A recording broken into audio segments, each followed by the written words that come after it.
My name is Brian Pierce. I spent 17 years in the Army before I got injured on my second tour in Iraq. I hit an IED about 18 miles north of Baghdad.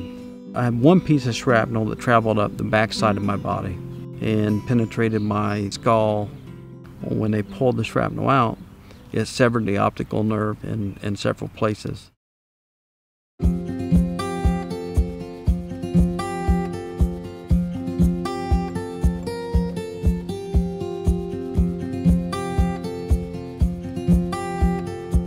This is Othello, and after I got him,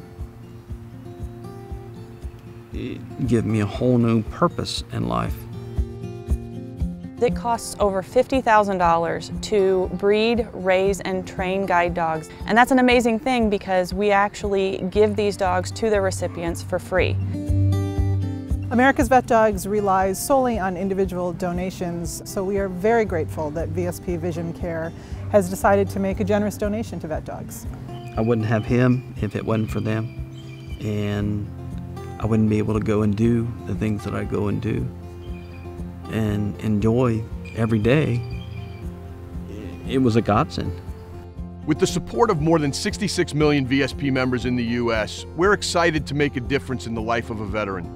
Together, we can realize the possibilities unlocked through the gift of sight.